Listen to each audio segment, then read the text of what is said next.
चलिए स्टार्ट करते हैं। हिस्ट्री का होमवर्क है। इसमें ना गुप्त एवं गुप्तोत्तर युग का जो है पार्ट 1 कंप्लीट कर लिए थे, इसमें पार्ट 2 का क्लास है। चलिए बताइएगा।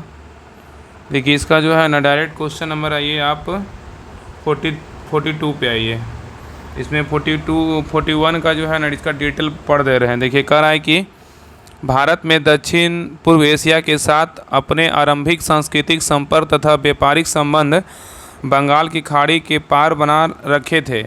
इसका प्रमुख काल बंगाल की खाड़ी में चलने वाली मानसूनी हवाओं के द्वारा समुद्री यात्रा का सुगम होना था। अतः सर्वाधिक उपयुक्त उत्तर जो है ना विकल्प सी था। इसका क्वेश्चन तो पहले ही कंप्लीट कर लिए थे। चलिए आगे क्वेश्चन नंबर 42 पे कर आए। देखिए इतना बड़ा क्वेश्चन है ना, देखिए इसको, ये सब क्वेश्चन पूछेगा नहीं, आईएएस में पूछा हुआ क्वेश्चन। देखिए कह रहा है कि प्राचीन भारत में देश की अर्थव्यवस्था में अत्यंत महत्वपूर्ण भूमिका निभाने वाली श्रेणी संगठन के संदर्भ में निम्नलिखित में से कौन सा कथन जो है ना बिल्कुल सही है। इसमें बताना है कि उपयुक्त में से कौन सा कथन सही है। तो केवल 2 और 3 क्या है तो सही है। तो श्रेणी ही वेतन, काम करने के नियमों, मानकों और कीमतों को सुनिश्चित करती है और श्रेणी का अपने सदस्यों पर न्यायिक अधिकार होता था। ठीक है, चलिए क्वेश्चन नंबर नेक्स्ट पे देखिए। इसका डिटेल देखिए। कह रहा है कि प्राचीन भारत की अर्थव्यवस्था में श्रेणियों का विशेष महत्व था और ये संगठन व्यापारियों के द्वारा उनके व्यापार के समुचित संचालन के लिए स्थापित किए जाते थे और श्रेणियों का अपने सदस्यों पर न्यायिक अधिकार होता था तथा श्रेणियों के द्वारा ही सदस्यों के वेतन, काम करने के नियमों और मानकों एवं कीमतों के निर्धारण किया जाता था। प्रत्येक श्रेणी का अपना एक प्रमुख होता था और राजा का श्रेणियों के संचालन में कोई हस्तक्षेप नहीं होता था और श्रेणियों अपने नियम स्वयं बनाती थी। स्थानीय प्रशासन में भी श्रेणियों को जो है ना काफ़ी महत्व था। चलिए क्वेश्चन नंबर 43 पे। क्वेश्चन 43 कह रहा है कि गुप्त काल में गुजरात, बंगाल, दक्कन एवं तमिल राष्ट्र में स्थित केंद्र किससे संबंधित थे। बताइए क्या होगा। तो इसका सही उत्तर होगा वस्त्र उत्पादन से। तो कह रहा है गुप्त काल में गुजरात, बंगाल, दक्कन एवं तमिल राष्ट्र में स्थित जो है ना केंद्र स्थित संबंधित है किससे, तो वस्त्र उत्पादन से। चलिए नेक्स्ट क्वेश्चन पे आइए। ये कह रहा है कि गुप्त काल में गुजरात, बंगाल, दक्कन एवं तमिलनाडु वस्त्र उत्पादन के लिए प्रसिद्ध थे। अतः विकल्प ए सही उत्तर है। वस्त्रोद्योग गुप्त काल का प्रमुख उद्योग था। आइए क्वेश्चन नंबर 44 पे कह रहा है कि प्राचीन काल में किस वर्ण को सार्थवाह भी कहा जाता है। बताइए किस वर्ण को कहते हैं। तो किसको कहते हैं, वैश्य को कहते हैं। किसको कहते हैं, तो वैश्य को कहते हैं। तो कह रहा है अमरकोश के टीकाकार की क्षीर स्वामी ने लिखा है कि जो पूंजी द्वारा व्यापार करने वाले पंथों का अगुवा हो वह सार्थवाह है। मतलब सार्थन, सधनान, शर्तों या पथान, बृहति, सार्थवाह वस्तुतः सार्था का अभिप्राय है। चलिए इसको आगे बढ़ते हैं। ऐसा कुछ इंपॉर्टेंट नहीं है, ये सब पूछने वाला भी नहीं है। चलिए आगे देखिए। कह रहा है 45 नंबर क्वेश्चन कह रहा है निम्नलिखित में से कौन गुप्त काल में अपनी आयुर्विज्ञान विषयक रचना के लिए जाना जाता है। बताइए क्या होगा। इसमें स्टार लगा हुआ, इसका डिटेल देखिए। कह रहा है ना कि सुश्रुत को सल क्रिया का जनक कहा जाता है। सुश्रुत को जो है सल क्रिया का जनक कहा जाता है। यह काशी के रहने वाले थे। इनका काल लगभग 600 ईसा पूर्व माना जाता है। शौनक ऋग्वैदिक कालीन ऋषि थे। अशूद्रक गुप्तकालीन नाटककार साहित्यकार थे और शमूली गुप्तकालीन नाटककार हैं जिसे कालिदास ने भास और कविपुत्र के साथ याद किया। इस प्रकार गुप्त काल में औषधि के क्षेत्र में उपयुक्त में किसी ने कार्य नहीं किया था। क्योंकि गुप्त काल का प्रारंभ 275 ईस्वी मतलब श्री गुप्त से प्रारंभ होता है, जो सुश्रुत के मान्यकाल प्रायः 600 ईस्वी पूर्व से बाद का है। इसलिए सुश्रुत को गुप्त काल के समकालीन मानना औचित्यपूर्ण नहीं है। चलिए क्वेश्चन नंबर 46 पे कह रहा है इनमें से कौन गुप्त काल में औषधि के क्षेत्र में अपने कार्य के लिए जाने जाते थे। औषधि के क्षेत्र में, तो इसमें क्या कर रहा है, उपयुक्त में से कोई नहीं, उपयुक्त में से एक से अधिक। ऑप्शन नंबर ई है। आगे देखिए इसका डिटेल देखिए। कह रहा है ना कि उपयुक्त प्रश्न की व्याख्या देखिए। ज्ञात है कि बिहार लोक सेवा आयोग मतलब बीपीएससी ने अंतिम उत्तर प्रतक में इस प्रश्न का सही उत्तर विकल्प ए माना था। ठीक है, चलिए आगे क्वेश्चन नंबर 47 पे कह रहा है। तो इसमें ए क्या था, ये क्या कह रहा है, तो सुश्रुत कहा जाता है ना, सुश्रुत वही ए ही होगा। तो इनमें से कौन सा गुप्त काल में औषधि के क्षेत्र में अपने कार्य के लिए जाने जाते थे, तो सुश्रुत होगा। ठीक है, चल आगे देखिए, क्वेश्चन नंबर 47 पे कह रहा है निम्नलिखित में से किसका प्राचीन भारत में आयुर्वेद शास्त्र से संबंध नहीं है, बताइए। इसका क्या होगा, तो भास्कराचार्य होगा। क्या होगा, भास्कराचार्य। कह रहा है किसका प्राचीन भारत के आयुर्वेद शास्त्र से संबंधित नहीं है, तो भास्कराचार्य का नहीं है, लेकिन धन्वंतरी का है और चरक का है, सुश्रुत का है। तो कह रहा है कि धन्वंतरी चंद्रगुप्त द्वितीय विक्रमादित्य के नवरत्नों में से एक थे और ये आयुर्वेद शास्त्र के प्रकांड पंडित थे। चरक एवं सुश्रुत भी आयुर्वेद के विख्यात विद्वान थे और चरक कनिष्क के राजवैद्य थे। चरक जो थे ना, कनिष्क के राजवैद्य थे जिन्होंने चरक संहिता की रचना किया था। जबकि भास्कराचार्य प्रख्यात खगोलज्ञ एवं गणितज्ञ थे। इन्होंने सिद्धांत शिरोमणि नामक ग्रंथ की रचना की। इस ग्रंथ में गणित तथा खगोल विज्ञान संबंधी विषयों पर प्रकाश डाला गया है। चलिए क्वेश्चन नंबर 48 पे कह रहा है कि लीलावती के लेखक जो है ना कौन है, बताइए। सब क्वेश्चन बहुत पूछता है। लीलावती के लेखक बोलेगा तो भास्कराचार्य, लीलावती के लेखक बोलेगा तो कौन है, भास्कराचार्य। आगे कह रहा है कि लीलावती की रचना जो है ना प्रसिद्ध भारतीय गणितज्ञ और खगोल शास्त्री भास्कराचार्य ने की थी और यह गणित विषय का महत्वपूर्ण ग्रंथ है और संस्कृत भाषा में काव्यात्मक शैली में श्लोकबद्ध है। वस्तुतः लीलावती भास्कराचार्य द्वारा रचित ग्रंथ सिद्धांत शिरोमणि का जो है ना एक भाग है, ठीक है, याद रखिएगा। चलिए आगे देखिए, आगे कह रहा है क्वेश्चन 49 कह रहा है कि प्राचीन भारत में हुई वैज्ञानिक प्रगति के संदर्भ में निम्नलिखित में से कौन सा कथन सही है, बताइए। क्या होगा इसमें, कह रहा है इसमें कौन सा कथन, देखिए IAS प्री में लिखिए क्वेश्चन पूछा हुआ है। इसका सही उत्तर क्या होगा, ऑप्शन नंबर 1, 3, 4 बिल्कुल क्या है, तो सही है। देखिए पहला कह रहा है कि प्रथम शती ईस्वी में विभिन्न प्रकार के विशिष्ट शैल औजारों का उपयोग किया गया था, बिल्कुल सही है। और तीसरी सदी ईस्वी के आरंभ में मानव शरीर के आंतरिक अंगों का परिवर्तन शुरू हो चुका था, ये क्या है, गलत है। और 5वीं सदी ईस्वी में कोण के ज्या का सिद्धांत ज्ञात था, बिल्कुल सही है। और 7वीं सदी ईस्वी में चक्रीय चतुर्भुज का सिद्धांत ज्ञात है, ये भी क्या है, तो सही है। इसका डिटेल चलिए इसको पढ़ लीजिएगा। डायरेक्ट आई क्वेश्चन 50 पे कह रहा है कि भारतीय यात्रा में फाहियान ने एक अस्पताल का उल्लेख किया, यह स्थित था, बताइए कहाँ है। क्या हो जाएगा, पाटलिपुत्र में। तो भारतीय यात्रा में फाहियान ने एक अस्पताल का उल्लेख किया, यह स्थित कहाँ है, तो पाटलिपुत्र में है। तो कह रहा है कि चीनी यात्री फाहियान गुप्त काल में भारत आया था। उसने उल्लेख किया कि पाटलिपुत्र नगर के धनिकों ने एक बड़े अस्पताल की स्थापना की थी जहां निर्धनों को निःशुल्क दवाएं और भोजन उपलब्ध कराया जाता था और यहां देश भर से रोगी इलाज के लिए आते थे। चलिए क्वेश्चन नंबर 51 पे कह रहा है चंद्रगुप्त के 9 रत्नों में से निम्न में से कौन फलित ज्योतिष से संबंधित था। क्या होगा, छप्पनक। क्या होगा, छप्पनक। तो चंद्रगुप्त के 9 रत्नों में से निम्न में से कौन सा फलित ज्योतिष से संबंधित था, तो छप्पनक। तो कह रहा है कि चंद्रगुप्त द्वितीय विक्रमादित्य के कुशल शासन की प्रशंसा चीनी यात्री फाहियान ने की है। इनके नवरत्नों की प्रसिद्ध सार्वकालिक रही है। नवरत्नों में सर्वोत्कृष्ट महाकवि कालिदास थे, जबकि छप्पनक रत्न फलित जोशी थे। चलिए क्वेश्चन रहिए, कह रहा है कि 52 नंबर, कह रहा है कि कालिदास किसके शासनकाल में थे। क्या होगा, चंद्रगुप्त द्वितीय।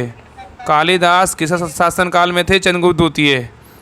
चलिए क्वेश्चन रहिए 53 पे, कह रहा है इनमें से किसने पहली बार यह व्याख्या की थी कि पृथ्वी की अपनी धुरी पर घूमने के कारण प्रतिदिन सूर्योदय एवं सूर्यास्त होता है, बताइए। आर्यभट्ट ने। किसने किया था, आर्यभट्ट ने। तो कह रहा है कि इनमें से किसने पहली बार यह व्याख्या की थी कि पृथ्वी के अपनी धुरी पर घूमने के कारण प्रतिदिन सूर्योदय एवं सूर्यास्त होता है, तो आर्यभट्ट ने। तो देखिए कह रहा है ना कि आर्यभट्ट, कह रहा है कि आर्यभट्ट गुप्त काल के प्रसिद्ध गणितज्ञ थे। इनकी प्रमुख कृति आर्यभट्टियम है। इन्होंने गणित के विविध नियमों का प्रतिपादन किया तथा सर्वप्रथम यह खोज की कि पृथ्वी अपनी धुरी के चारों ओर क्या करती है, जो है ना मतलब परिभ्रमण करती है। ठीक है, याद रखिए क्या करती है, परिभ्रमण करती है।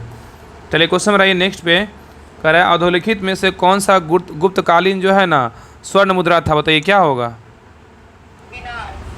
क्या हो जाएगा, तो दीनार हो जाएगा। क्या होगा, दीनार होगा। ठीक है, याद रखिए दीनार हो जाएगा। तो किसका सही उत्तर होगा, ऑप्शन नंबर बी हो जाएगा, दीनार। तो कह रहा है गुप्त काल में जो है ना स्वर्ण मुद्रा को दीनार कहा जाता था। क्या कहते थे, दीनार कहते थे। ठीक है, और चीनी यात्री फाहियान ने के अनुसार लोग दैनिक क्रय विक्रय में कौड़ियों का प्रयोग करते थे। चलिए क्वेश्चन नंबर ये 55 पे, आगे कह रहा है गुप्त स्वर्ण मुद्रा को कहा जाता था, क्या कहा जाता था बताइए क्या होगा? इसका सही उत्तर होगा ऑप्शन नंबर बी, दिनार होगा। तो कह रहा है कि गुप्त स्वर्ण मुद्रा को कहा जाता था, क्या कहते थे कि दिनार कहते थे, क्या कहते थे? दिनार। चलिए क्वेश्चन नंबर 56 पे कह रहा है गुप्तकालीन रजत मुद्राओं को नाम दिया गया था, क्या नाम दिया गया था बताइए? क्या गया था? रूपक दिया गया था। तो गुप्तकालीन रजत मुद्राओं को नाम दिया गया था, रूपक दिया गया था। क्या दिया गया था? रूपक। तो कह रहा है ना कि गुप्त शासकों के सिक्के उत्तर प्रदेश, बिहार, बंगाल, मध्य प्रदेश, राजस्थान, उड़ीसा, जिसको पहले नाम क्या था? मतलब अभी जो है ना मतलब उड़ीसा है, अभी वर्तमान में क्या है? उड़ीसा है, में पाए गए सिक्कों का सबसे प्रसिद्ध स्थल राजस्थान का बयाना भरतपुर जिला है। इसके द्वारा जारी किए गए चांदी के सिक्के रूपक या रूप्यक कहलाते थे तथा स्वर्ण मुद्राएं को दिनार कहा जाता था। चलिए क्वेश्चन नंबर 57 पे कह रहा है निम्नलिखित में से किस गुप्त शासक ने सर्वप्रथम सिक्के जो है ना जारी किया था बताइए क्या होगा? चंद्रगुप्त प्रथम किया था। कौन किया था? चंद्रगुप्त प्रथम किया था। तो कह रहा है कि निम्नलिखित में से किस गुप्त शासक ने सर्वप्रथम सिक्के जारी किया था? यहाँ पे बहुत अच्छा क्वेश्चन है, कह रहा है किस गुप्त शासक ने, मतलब कौन सा गुप्त शासक जो तो सर्वप्रथम जो है ना सिक्के जारी किया था? चंद्रगुप्त प्रथम हो जाएगा, ठीक है। इसका डिटेल देखिए, कह रहा है गुप्त शासकों ने चंद्रगुप्त प्रथम द्वारा सर्वप्रथम सिक्के जारी किए गए और चंद्रगुप्त प्रथम के पूर्व शासकों श्रीगुप्त एवं घटोत्कच द्वारा सिक्के जारी करने का कोई साक्ष्य उपलब्ध नहीं है। समुद्रगुप्त द्वारा भी कई प्रकार के सिक्के जारी किए गए थे, परंतु इसका काल चंद्रगुप्त जो है ना प्रथम के बाद का है। चलिए क्वेश्चन नंबर 58 पे कह रहा है गुप्त काल में लिखित संस्कृत नाटकों में स्त्री, कह रहा है स्त्री जो है ना स्त्री और शूद्र बोलते थे बताइए क्या होगा? प्राकृत। क्या होगा? प्राकृत। तो कहाँ पे कह रहा है कि गुप्त काल में लिखित संस्कृत नाटकों में स्त्री और शूद्र बोलते थे, तो क्या बोलते थे? प्राकृत बोलते थे, ठीक है, याद रखिएगा। देखिए इसका डिटेल देखिए, कह रहा है गुप्त काल में लिखित संस्कृत नाटकों में स्त्री और जो है ना शूद्र प्राकृत भाषा बोलते थे, जबकि उच्च वर्ण के लोग संस्कृत भाषा बोलते थे। तो कह रहा है यहाँ पे कि गुप्त काल में लिखित संस्कृत नाटकों में स्त्री और शूद्र प्राकृत भाषा बोलते थे, जबकि उच्च वर्ण के जो लोग होते थे ना वो क्या बोलते थे? संस्कृत भाषा बोलते थे। आगे क्वेश्चन 59 कह रहा है कि 59 नंबर क्वेश्चन कह रहा है कि सती प्रथा का प्रथम अभिलेखीय साक्ष्य प्राप्त हुआ है बताइए कहाँ से प्राप्त हुआ है? तो ये प्राप्त हुआ है एरन से। कहाँ से हुआ है प्राप्त? एरन से हुआ है। तो सती प्रथा का जो प्रथम अभिलेखीय साक्ष्य प्राप्त हुआ एरन से प्राप्त हुआ है। कहाँ से? एरन से। तो सती प्रथा का प्रथम अभिलेखीय साक्ष्य जो है एरन से प्राप्त हुआ है और यह अभिलेख 510 ईस्वी का है, जिसमें गोपराज नामक सेनापति की पत्नी के सती होने का क्या होता है? उल्लेख है। चलिए क्वेश्चन नंबर 60 पे कह रहा है गुप्त संवत की स्थापना किसने किया था? गुप्त संवत का बात किया है बताइए क्या होगा? एक किया है चंद्रगुप्त प्रथम किया है। कौन किया है? चंद्रगुप्त प्रथम। यहाँ पे गुप्त वंश नहीं किया है, गुप्त संवत की स्थापना किसने किया है? चंद्रगुप्त प्रथम किया है, ठीक है। लेकिन अगर गुप्त वंश आएगा तो स्थापना किसने किया है? श्रीगुप्त किया है, ठीक है। लेकिन यहाँ गुप्त संवत पूछा है तो चंद्रगुप्त प्रथम हो जाएगा, जब गुप्त वंश आएगा तो श्रीगुप्त हो जाएगा। देखिए कह रहा है कि गुप्त संवत का प्रवर्तक चंद्रगुप्त प्रथम था, इनकी प्रारंभ तिथि 319 ईस्वी है। आगे के देखिए इसमें मिलान करना है, सूची 1 सूची 2 को मिलाना है। इसमें सूची 1 में सम्राट दिया हुआ है और सूची 2 में जो है ना बिरुद दिया हुआ। बताइएगा अशोक का क्या हो जाएगा? अशोक का बोले तो अशोक अब जो है ना प्रियदर्शिनी हो जाएगा। क्या होगा? प्रियदर्शिनी हो जाएगा। एक का हो जाएगा 2 हो जाएगा। और समुद्रगुप्त का क्या हो जाएगा? तो क्या हो जाएगा? समुद्रगुप्त का बोलेगा तो पर क्रमांक हो जाएगा। चंद्रगुप्त द्वितीय क्या हो जाएगा? चंद्रगुप्त द्वितीय का बोलेगा तो विक्रमादित्य हो जाएगा। क्या हो जाएगा? इसका सी का हो जाएगा ऑप्शन नंबर 4। और स्कंदगुप्त का बोलेगा तो क्या हो जाएगा? क्रमादित्य। क्या है? क्रमादित्य। चलिए आगे देखिए, तो कह रहा है अशोक का हो जाएगा प्रियदर्शनी, मतलब प्रियदर्शी बोलते हैं। और समुद्रगुप्त का बोलेगा तो पराक्रमांक बोलते हैं। और चंद्रगुप्त द्वितीय का बोलेगा तो विक्रमादित्य और स्कंदगुप्त का बोलेगा तो क्रमादित्य, ठीक है। चलिए आगे देखिए, क्वेश्चन नंबर 62 पे कह रहा है कि नगरों का क्रमिक जो है ना पतन किस काल की महत्वपूर्ण विशेषता थी? बताइए क्या हो जाएगा? इसका हो जाएगा गुप्त काल का। तो नगरों का क्रमिक पतन किस काल की एक महत्वपूर्ण विशेषता थी? तो गुप्त काल का। तो कह रहा है कि गुप्त काल में नगर क्रमिक पतन की ओर अग्रसर हुए। संपूर्ण गंगा घाटी जो शहर पहले अत्यंत समृद्ध अवस्था में थे, उनमें से अधिकांश को गुप्त काल में या तो त्याग दिया गया और वहाँ के आवासन में पर्याप्त विघटन हुआ, और पाटलिपुत्र जैसा प्रमुख नगर ह्वेनसंग के आगमन तक अपनी प्रतिष्ठा खो चुका था। और मथुरा जैसा प्रमुख नगर एवं कुम्हरार सोनपुर, सोगौरा और उत्तर प्रदेश में गंगा घाटी के अनेक महत्वपूर्ण केंद्र इस काल में जो है ना हास के ही प्रमाण प्रस्तुत करते हैं। चलिए क्वेश्चन नंबर 63 पे कह रहा है किस शासक वंश ने मंदिरों एवं ब्राह्मणों को सबसे अधिक ग्राम अनुदान में दिया था? बताइए क्या होगा। ये दिया था गुप्त वंश दिया था। कौन दिया था? गुप्त वंश। तो यहाँ पे क्वेश्चन कह रहा है कि किस शासक वंश ने मंदिरों एवं ब्राह्मणों को सबसे अधिक ग्राम जो है ना मतलब अनुदान में दिया था? तो क्या हो जाएगा? गुप्त वंश हो जाएगा। ठीक है, तो कह रहा है गुप्त वंश के शासकों ने मंदिरों एवं ब्राह्मणों को सबसे अधिक ग्राम अनुदान में दिया था। और गुप्त लेखों में जिन भूमिदानों का उल्लेख किया गया है वह यह स्पष्ट है कि भूमिदान के साथ साथ गांव की भूमि में उत्पन्न होने वाली आय की ग्रहणता को सौंप दी जाती है। चलिए क्वेश्चन नंबर 64 पे कह रहा है कि प्राचीन भारत में, यहाँ पे कह रहा है कि प्राचीन भारत में किस वंश का जो है ना शासन काल स्वर्ण युग कहा जाता है? बताइए क्या होगा। क्या हो जाएगा? तो गुप्त वंश का। इसका सही उत्तर होगा ऑप्शन नंबर सी। तो यहाँ पे क्वेश्चन में कह रहा है कि प्राचीन भारत में किस वंश का शासनकाल स्वर्ण युग कहा जाता है? तो क्या हो जाएगा? गुप्त वंश। क्या होगा? गुप्त वंश। देखिए आगे कह रहा है कि गुप्त काल को इतिहासकारों ने भारत का स्वर्ण युग कहा। कह रहा है कि गुप्त काल को जो है ना इतिहासकारों ने भारत का स्वर्ण युग कहा। और इस काल को क्लासिक युग या भारत का पेरिक्लीन युग भी कहा जाता है। अपनी जिन विशेषताओं के कारण कह रहा है कि गुप्त काल को स्वर्ण युग कहा जाता है वे इस प्रकार है। महान सम्राटों का काल, श्रेष्ठ शासन, आर्थिक समृद्धि, धार्मिक सहिष्णुता का काल, भारतीय संस्कृति के प्रचार का काल, साहित्य, विज्ञान एवं कला के उत्कर्ष का काल कहा जाता है। चलिए क्वेश्चन नंबर 65 पे कह रहा है इनमें से किस काल में स्त्रियों की पुरुषों से बराबरी थी? बताइए क्या हो जाएगा। हाँ, इनमें से किसी में भी से नहीं। मतलब कह रहा है कि इनमें से किस काल में जो है स्त्रियों की पुरुषों से बराबरी था? तो इनमें से किसी में भी नहीं होगा। ठीक है, तो कह रहा है कि ऋग वैदिक काल को छोड़कर प्राचीन भारतीय इतिहास में स्त्रियों की स्थिति कभी अच्छी नहीं रही। गुप्त, मौर्य और चोल काल में भी स्त्रियों की स्थिति से संबंधित कुछ सीमित प्रसंगों को छोड़कर उनकी दयनीय स्थिति का ही साक्ष्य मिलता है। अतः स्त्रियों की पुरुषों से बराबरी किसी काल में नहीं मानी जा सकती है। चलिए क्वेश्चन नंबर 66 पे कह रहा है गुप्त युग में भूमि राजस्व की दर जो है ना क्या थी? बताइए।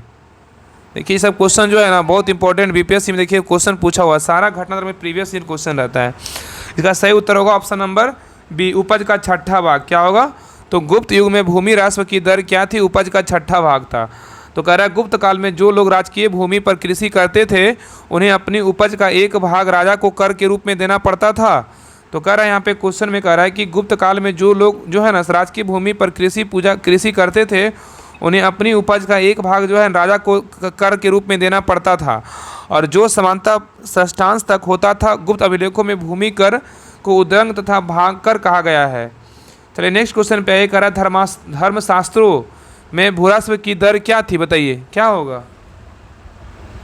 1/6 था। क्या था? 1/6 था। ठीक है, तो कह रहा है कि सभी धर्मशास्त्रों में भूरास्व की दर जो है ना 1/6 मतलब उपज का छठा भाग था। चलिए क्वेश्चन 68 पे कह रहा है हिंदू विधि द्वारा मान्य कर कितना था? बताइए हिंदू विधि द्वारा मान्य कर कितना था? तो 68 का सही उत्तर होगा ऑप्शन नंबर बी, उपज का छठा भाग। ठीक है,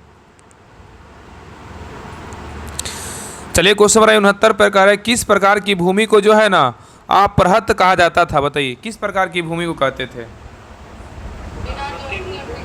तो इसका सही उत्तर हो जाएगा ऑप्शन नंबर 1, बिना जोती हुई जंगली भूमि को। ठीक है, तो कह रहा है कि किस प्रकार की भूमि को जो है ना अपृहत कहा जाता था?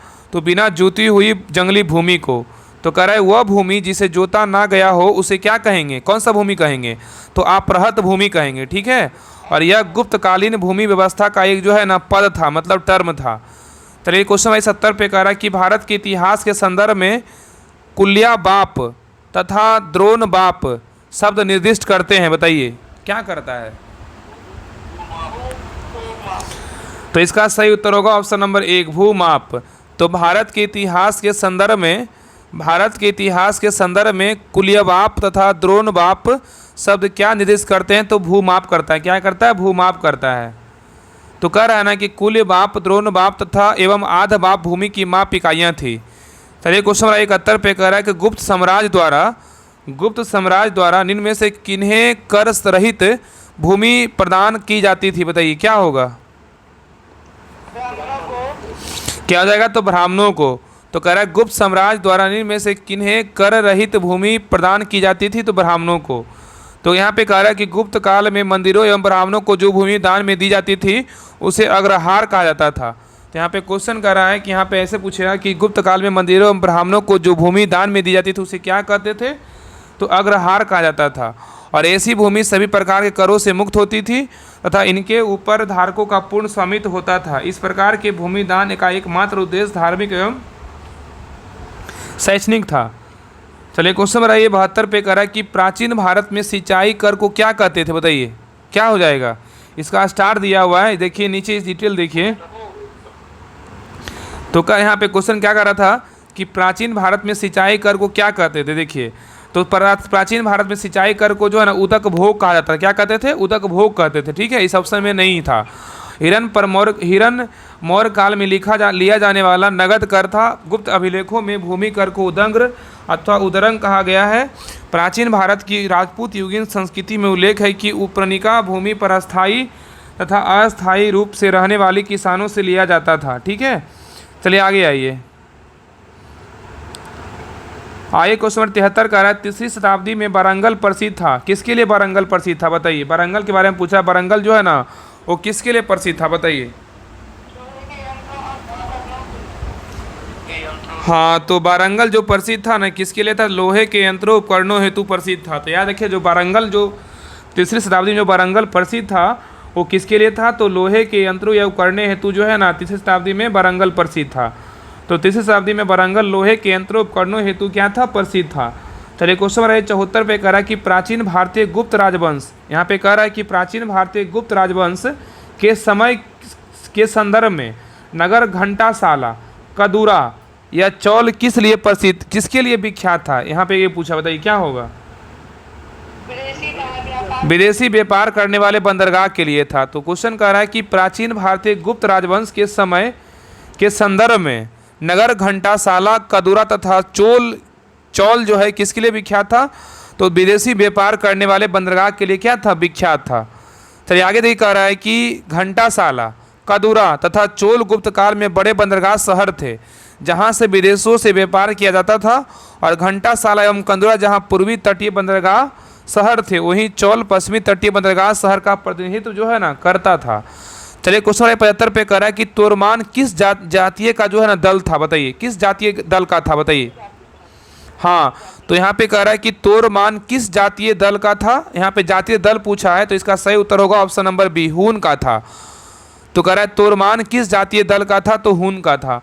तो तोरमान भारत का पर एक दूसरे हून आक्रमण के नेता था और मध्य भारत के एरन नामक स्थान से 12 प्रतिमा पर खुदा हुआ उसका लेख मिला, जिसे पता चलता है कि धन विष्णु उसके शासनकाल के प्रथम वर्ष में उसका सामंत था। ठीक है, चलिए क्वेश्चन नंबर 76 पे कह रहा है कि निम्नलिखित में से किसने हून शासक मतलब कौन था मिहिर कुल को पराजित किया था? बताइए कौन था? तो इसका सही उत्तर होगा ऑप्शन नंबर बी, एसो बर्मन। तो क्वेश्चन में कह रहा है कि निम्नलिखित में से किसने हून शासक मिहिर कुल को पराजित किया था? तो कौन सा हून शासक था? तो एसो बर्मन था। तो यहाँ पे कह रहा है कि चीनी यात्री ह्वेनसोंग तथा मंदसौर लेख के साथ से ज्ञात होता है कि सर्वप्रथम गुप्त नरेश नरसिंह गुप्त बालादित्य और तत्पश्चात मालव नरेश एसो बर्मन द्वारा मिहिर कुल को बुरी तरह क्या किया था? मतलब पराजित किया गया था। चलिए नेक्स्ट पे आइए। कह रहा है क्वेश्चन नंबर 77 पे कह रहा है कि चीनी तीर्थयात्री जिसने 6ठी शताब्दी में भारत दर्शन किया था वो कौन था? बताइए क्या हो जाएगा? क्या हो जाएगा? तो सुंग यून हो जाएगा। क्या होगा? सुंग यून। तो यहाँ पे कह रहा है कि चीनी तीर्थयात्री जिसने 6ठी शताब्दी में भारत दर्शन किया था तो सुंग यून था। तो चीनी यात्री सुंग यून 518 ईस्वी में भारत आया और उसने अपनी 3 वर्ष की यात्रा में बौद्ध धर्म की जो है ना प्रार्थना एकत्रित की। चलिए क्वेश्चन 78 पे कह रहा है कि चीनी यात्री सुंग यून ने भारत की यात्रा की थी, कितना से कितना ईस्वी के बीच किया था? बताइए। हाँ, तो यहाँ पे उसमें से कोई नहीं आंसर है। देखिए 60वीं और 62वीं बीपीएससी में क्वेश्चन में पूछा हुआ क्वेश्चन है। तो कह रहा है ना कि चीनी यात्री सुंग यून ने 518 से क्या है तो 521, मतलब 518 से 521 ईस्वी तक भारत की यात्रा की। इसने अपनी 3 वर्षों की यात्रा में बौद्ध धर्म की प्राप्तियां एकत्रित की थी।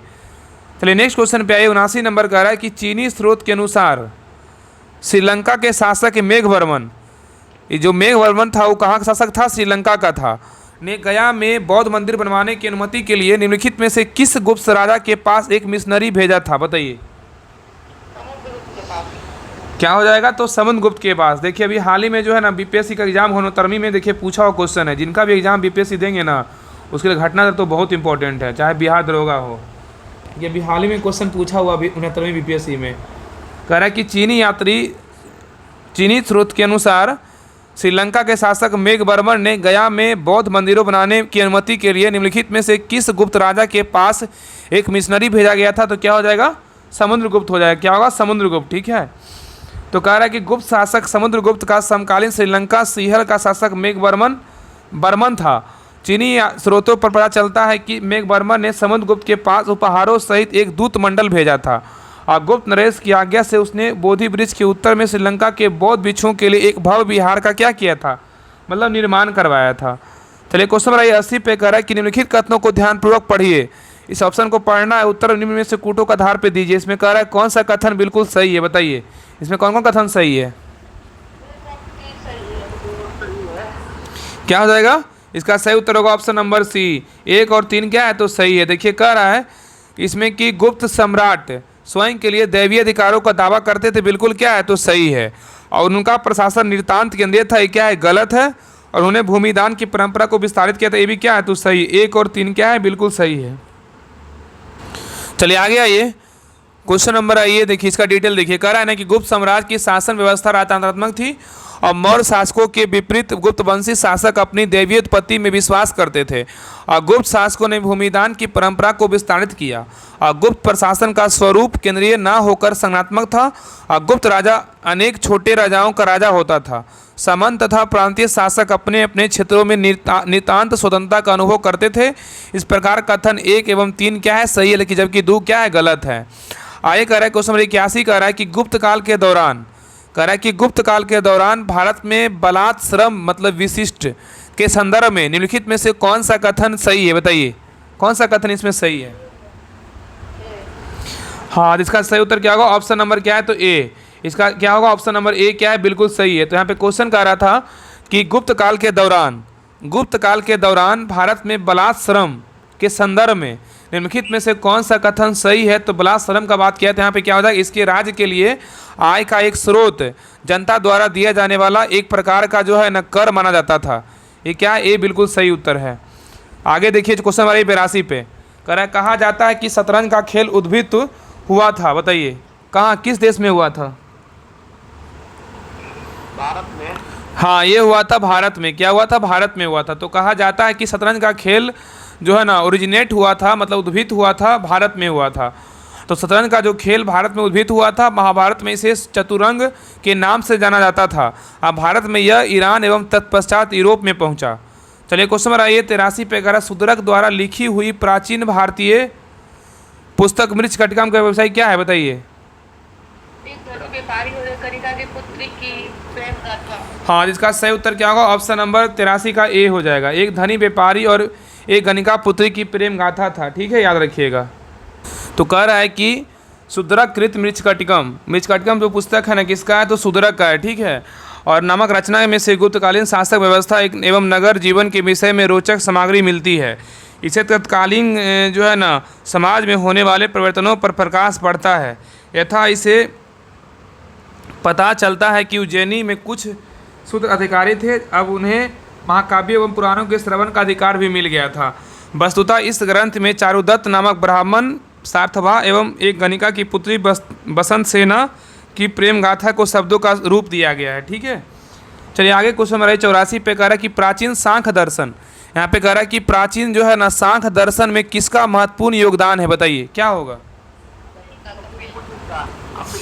किसका हो जाएगा? तो कपिल का है। किसका है? तो कपिल का है। तो कह रहा है कि सांख्य दर्शन प्रमुख भारतीय दार्शनिक पत्तियों में से एक है अब महर्षि कपिल को सांख्य दर्शन का जो है ना प्रतिष्ठात्मक आचार्य माना जाता है और कहा जाता है उनको सांख्य सूत्र नामक ग्रंथ की जो है रचना किए थे। चलिए क्वेश्चन नंबर 85 पे कह रहा है कपिल मुनि द्वारा प्रतिपादित दार्शनिक प्रणाली था, बताइए क्या था? सांख्य दर्शन। क्या है? सांख्य दर्शन के प्रतिपादक बोलेगा तो कपिल मुनि थे। आगे कह रहा है कि सांख्य दर्शन जो है ना प्रतिपादित किया गया था किसके द्वारा? क्या होगा? कपिल के द्वारा। क्या होगा? कपिल के द्वारा। चलिए नेक्स्ट आइए कह रहा है कि भारत में दार्शनिक विचार के इतिहास के संबंध में सांख्य संप्रदाय से संबंधित निम्नलिखित कथनों पर विचार कीजिए। इसमें कह रहा है कौन सा कथन सही है? क्या होगा? हाँ, तो इसका देखिए इसमें क्या है, तो केवल 2 सही है ना, केवल 2 सही है। देखिए तो कह रहा है केवल 2 है ना, 2 सही है। तो इसमें कह रहा है सांख्य की मान्यता जो है कि आत्मज्ञान ही मोक्ष की ओर ले जाता है और ना कोई बाह्य प्रभाव अथवा कारक है। तो कह रहा है कि सांख्य पुनर्जन्म अथवा आत्म के आवागमन के सिद्धांत को स्वीकार करता है और सांख्य दर्शन में अज्ञानता को ही दुखों का कारण तथा आत्मज्ञान को उनसे मुक्ति का एकमात्र उपाय बताया गया। अतः विकल्प 20 सही उत्तर है। चलिए क्वेश्चन 88 पे कह रहा है कि निम्नलिखित कथनों को पढ़िए और सही विकल्प को चुनिए। इसमें कौन सा विकल्प जो है ना सही है? दोनों सही। हाँ, तो कथन और कथन 1 है, कथन 2 कह रहा है कि कपिल सांख्य पद्धति के सबसे पुराने प्रणेता थे। बिल्कुल क्या है? तो सही है। कपिल जो थे वो सांख्य पद्धति के सबसे पुराने प्रणेता थे, बिल्कुल सही है। और कथन 2 कह रहा है कपिल यह बताते हैं कि किसी व्यक्ति का जीवन जो है ना प्रकृति की शक्तियों द्वारा गढ़ा जाता है, किसी दैवी शक्ति द्वारा नहीं। ये कह रहा है ना महर्षि कपिल सांख्य दर्शन के प्रणेता थे जो अभी पढ़ रहे थे, और सांख्य दर्शन के अनुसार जीवन प्रकृति की शक्तियों द्वारा निर्मित और संचालित होता है और यह दर्शन युक्त चिंतन और तर्क में विश्वास करता है। चलिए क्वेश्चन नंबर 89 पे कह रहा है योग दर्शन के जो है ना प्रतिपादक कौन थे? तो क्या हो जाएगा? पतंजलि। क्या होगा? पतंजलि। चलिए कह रहा है कि महर्षि पतंजलि जो है ना को योग दर्शन का प्रतिष्ठापक आचार्य माना जाता है। यद्यपि भारतीय परंपरा में योग साधना का इतिहास अत्यंत प्राचीन है और उपनिषद, महाभारत, भगवद गीता, जैन और बौद्ध मतों में योग संबंधी क्रियाओं का विवेचन प्राप्त होता है। यद्यपि सर्वप्रथम महर्षि पतंजलि ने ही सुबंध दार्शनिक सिद्धांत के रूप में योग का विवेचन किया, इसलिए इन्हें योग दर्शन का जो है ना प्रणेता कहा जाता है। ठीक है। आइए क्वेश्चन नंबर 90 का है योग के आविष्कारक थे कौन थे? वही हो जाएगा कौन? पतंजलि। आइए कह रहा निम्नलिखित में से कौन सा एक अष्टांग योग का अंश नहीं है? बताइए कौन एक अष्टांग योग का अंश नहीं है? अनुस्मृति नहीं है, लेकिन प्रत्याहार है, ध्यान है और क्या है? धारणा है। तो कह रहा है कि निम्नलिखित में से कौन एक अष्टांग योग का अंश नहीं है? तो अनुस्मृति नहीं है, लेकिन प्रत्याहार है, ध्यान है और क्या है? धारणा है। तो कह रहा है कि महर्षि पतंजलि ने योग को चिंत की वृत्तियों ने निरोध मतलब योग चित्रवृत्ति निरोध के रूप में परिभाषित किया है। लगभग 200 ईसा पूर्व में महर्षि पतंजलि ने योग को लिखित रूप में संग्रहित किया और योग सूत्र की रचना की। योग सूत्र की रचना के कारण पतंजलि को योग का जनक कहा जाता है। उन्होंने योग के 8 अंग यथा यम, नियम, आसन, प्राणायाम, प्रत्याहार, धारणा, ध्यान और समाधि का वर्णन किया। यही अष्टांग योग है। अतः स्पष्ट है कि अनुस्मृति अष्टांग योग का अंश नहीं है। चलिए क्वेश्चन नंबर 92 पे कह रहा है कि महाभाष्य के लेखक पतंजलि समसामयिक थे किसके? क्या हो जाएगा? तो पुष्मित शुंग के। क्या होगा? पुष्मित शुंग के। तो कह रहा है कि महाभाष्य के लेखक पतंजलि जो है ना शुंग वंश के संस्थापक शासक पुष्मित शुंग 184 से 148 ईसा पूर्व के समकालीन थे। आगे कह रहा है कि नव न्याय संप्रदाय मतलब स्कूल के संस्थापक कौन थे? क्या हो जाएगा? रघुनाथ। इसका हो जाएगा गंगेश भी हो जाएगा और उद्यन भी हो जाएगा। तो कह रहा है कि नव न्याय संप्रदाय स्कूल के संस्थापक कौन थे? गंगेश और उद्यन। तो कह रहा है कि मिथिला के प्रसिद्ध तर्कवादी उदयन 4 न्याय दर्शन के प्रख्यात विद्वान थे। उनकी रचना कुसुम मंजरी नव न्याय दर्शन का मूल स्रोत माना जाता है। कई विचारक उदयन को नव न्याय दर्शन संप्रदाय का वास्तविक संस्थापक मानते हैं, जबकि कुछ विचारक जो है गणेश उन्होंने नव न्याय दर्शन को संग्रहित किया था जो इसका संस्थापक मानते थे। चलिए क्वेश्चन नंबर 94 पे कह रहा है कि जब तक जीवित रहो सुख से जीवित रहो, चाहे इसके लिए ऋण ही लेना पड़े, क्योंकि शरीर के भस्मीभूत हो जाने पर पुनरागमन नहीं हो सकता है। पुनर्जन्म का निषेध करने वाली यह उक्ति किसकी है? बताइए। चरवाकों की। किसका है? तो चरवाकों का है। किसका है? चरवाकों का है। तो कह रहा है कि भारतीय दर्शन में चवाक दर्शन जड़वादी या भौतिकवादी विचारधारा का पोषक है। इस दर्शन का आदर्श जो है ना, जब तक जीवित रहे सुख से जीवित रहें, उधार लेकर घी पिए, क्योंकि देह के भस्म हो जाने के बाद पुनर्जन्म नहीं होता है। याप जीतवेत सुख जीवेत ऋण कृवता घृत विवेत भस्मी भूस्तय देह से पुनर्गमन कृत, वो मतलब संस्कृत में दिया हुआ है। आगे कह रहा है कि 95 केवल प्रत्यक्ष प्रमाण को कौन स्वीकार करता है, बताइए। केवल प्रत्यक्ष प्रमाण को कौन स्वीकार करता है, तो कौन करता है? चवाक करता है। कौन करता है? चवाक करता है। तो कह रहा है कि भारतीय दर्शन में विभिन्न संप्रदायों में प्रमाणों की संख्या में विषय में पर्याप्त मतभेद है, और बौद्ध और वैशेषिक संप्रदाय प्रत्यक्ष अनुमान केवल 2 प्रमाणों को लेकर स्वीकार करते हैं। जैन सांख्य योग और विशिष्टाद्वैत दर्शन इन दोनों के साथ शब्द प्रमाण को भी जोड़ देते हैं। न्याय दार्शनिक प्रत्यक्ष अनुमान शब्द उपमान 4 प्रमाणों को स्वीकार करते हैं। प्रभाकर मीमांसा में इन चारों प्रमाणों के साथ अर्थापत्ति को जोड़ दिया जाता है।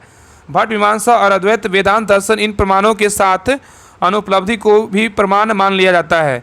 इन सबके विपरीत चवाक दर्शन केवल प्रत्यक्ष को प्रमाण मानता है और अन्य प्रमाणों का निषेध करता है। चलिए क्वेश्चन 96 पे करा, अधोलिखित में से कौन एक चवाक के अनुसार सर्वोच्च मूल्य है, बताइए। सही उत्तर होगा ऑप्शन नंबर सी, काम। तो कह रहा है कि अधोलिखित में से कौन एक चवाक के अनुसार सर्वोच्च मूल्य है, तो काम है। तो कह रहा है कि चवाक दर्शन ने भारतीय परंपरा में स्वीकृति चारों पुरुषार्थों में काम परम पुरुषार्थ माना है। इसके अनुसार जो कर्म काम की पूर्ति करे या मनुष्य को सुख प्रदान करे उचित है। चवाक के अनुसार अर्थ सुख प्राप्ति का साधन है। उल्लेखनीय है कि चवाक दर्शन में सुख से तात्पर्य इंद्रिय सुख से है। कह रहा है कि चवाक दार्शनिक प्रणाली है किसका, क्या कहलाती है, बताइए। क्या हो जाएगा? तो ऑप्शन नंबर 1 लोकायत प्रणाली कहलाती थी। तो चवाक दार्शनिक प्रणाली जो है लोकायत प्रणाली भी कहलाती थी। तो कह रहा है चवाक दर्शन एक भौतिकवादी दर्शन है जिसे लोकायत के नाम से भी जाना जाता है। इस दर्शन के प्रणेता चवाक है। यह नास्तिक विचारधारा पर आधारित दर्शन है। यह दर्शन मात्र प्रत्यक्ष प्रमाण को स्वीकार करता है। चलिए क्वेश्चन आइए 98 पे करा, न्याय दर्शन को प्रचारित किया था किसने, बताइए। कौन किया था? गौतम ने किया था। कौन किया था? गौतम ने। तो कह रहा न्याय दर्शन का प्रवर्तन गौतम ने किया था, जिन्हें अच्छवाद भी कहा जाता है। और न्याय का शाब्दिक अर्थ तर्क या निर्णय होता है। न्याय दर्शन में 16 पदार्थों या तत्वों का अस्तित्व स्वीकार किया गया है और न्याय दर्शन का मूल ग्रंथ गौतम कृत न्याय सूत्र है। चलिए क्वेश्चन नंबर आइए 99 पे कह रहा है न्याय दर्शन के संस्थापक कौन थे, तो क्या हो जाएगा? गौतम। न्याय दर्शन के प्रवर्तक कौन थे, तो क्या हो जाएगा? तो गौतम। न्याय दर्शन के प्रवर्तक कौन थे, तो क्या हो जाएगा? गौतम। ठीक कह रहा है न्याय दर्शन के प्रवर्तक बोलेगा तो गौतम, सांख्य दर्शन का बोलेगा तो कपिल, वैशेषिक का बोलेगा तो कनाद, पूर्व मीमांसा का बोलेगा तो क्या हो जाएगा? जैमिनी। तो न्याय का गौतम, सांख्य का कपिल, वैशेषिक का कनाद और पूर्व मीमांसा का जैमिनी। मीमांसा का प्रणेता कौन थे, तो क्या हो जाएगा? जैमिनी। इसमें मिलान करना है, बताइए न्याय दर्शन क्या हो जाएगा? न्याय दर्शन का बोले तो न्याय दर्शन हो जाएगा तार्किक चिंतन। न्याय दर्शन का बोलेगा तो तार्किक चिंतन हो जाएगा। और मीमांसा का दर्शन का क्या हो जाएगा? वैदिक अनुष्ठान करना। सांख्य दर्शन का बोलेगा तो वास्तविक ज्ञान का भी ग्रहण। अब वेदांत दर्शन का बोलेगा तो क्या होगा? आत्मज्ञान। तो न्याय दर्शन का क्या हो जाएगा? तार्किक चिंतन। मीमांसा का बोलेगा तो वैदिक अनुष्ठान करना। सांख्य दर्शन का क्या हो जाएगा? वास्तविक ज्ञान का अभिक्रमण। वेदांत दर्शन का बोलेगा तो आत्मज्ञान हो जाएगा। यहाँ पे देखिए न्याय दर्शन का बोलेगा तो तार्किक चिंतन, मीमांसा दर्शन का बोलेगा वैदिक अनुष्ठान करना, सांख्य दर्शन का वास्तविक ज्ञान का अभिग्रहण करना, वेदांत दर्शन का आत्मज्ञान करना। चलिए आगे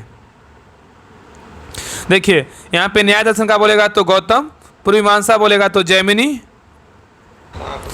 सांख्य दर्शन का बोलेगा तो कपिल मुनि, वेदांत दर्शन उत्तर मीमांसा का बोलेगा तो बादरायण, वैशेषिक दर्शन का बोलेगा उलूक कनाद ये मुनि, और योग दर्शन का बोलेगा तो क्या हो जाएगा? पतंजलि। चलिए आगे क्वेश्चन आइए। कह रहा है इसमें कौन सा जो है सुमेलित सही सुमेलित है, पूछा है, बताइए कौन सा सही सुमेलित है? न्याय का बोलेगा तो क्या हो जाएगा? गौतम सही है। तो वैशेषिक का बोलेगा क्या हो जाएगा? कनाद, न्याय का गौतम, पूर्व मीमांसा जैमिनी, और वेदांत दर्शन का उत्तर मीमांसा बोलेगा तो बादरायण। चलिए आगे कह रहा है कर्म का सिद्धांत संबंधित है किससे? मीमांसा से। क्या होगा? मीमांसा से। ये कह रहा है कर्म का सिद्धांत मीमांसा दर्शन संबंधित है। इसे पूर्व मीमांसा, कर्म मीमांसा या धर्म मीमांसा भी कहते हैं। मीमांसा के प्रखर आचार्य कुमारिल भट्ट को, जिनकी गणना भारतीय दर्शन के मूर्धन्य आचार्यों की जाती है, जिन्होंने अपने प्रमुख तर्कों से बौद्ध धर्म तथा दर्शन का खंडन करके वैदिक धर्म दर्शन की पुनः प्रतिष्ठा की पूर्व मीमांसा और वेदांत के बीच की श्रृंखला माना जा सकता है। चलिए क्वेश्चन 106 पे कह रहा है कि इनमें से किस दर्शन का मत है कि वेद शाश्वत सत्य है, बताइए। योग दर्शन, अभी मीमांसा। क्या हो जाएगा? मीमांसा हो जाएगा, मीमांसा। तो कह रहा है कि इनमें से किस दर्शन का मत है कि वेद शाश्वत सत्य है, तो मीमांसा।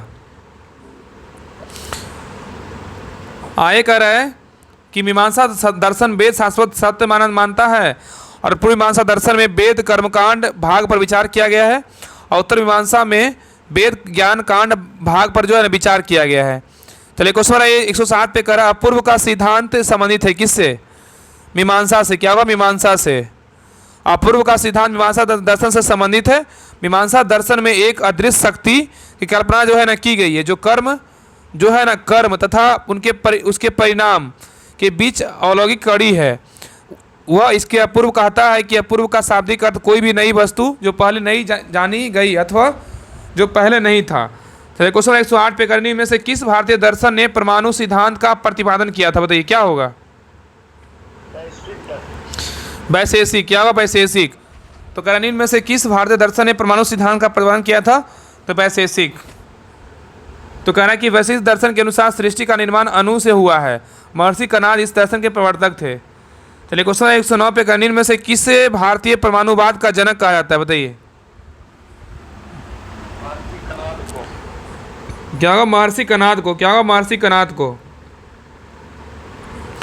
तो कह रहा है कि भारतीय परमाणुवाद का जनक महर्षि कणाद को माना जाता है। इसके द्वारा प्रतिपादित दर्शन वैशेषिक दर्शन कहलाता है। महर्षि कणाद द्वारा वैशेषिक सूत्र नामक दर्शन नामक ग्रंथ की रचना की। पदार्थ धर्म संग्रह के लेखक प्रसादपाद इस दर्शन संबंधित अन्य प्रमुख दार्शनिक थे। ठीक है, चल आगे यहीं तक होमवर्क था, खत्म हो गया। अगला क्लास में हिस्ट्री देखेंगे।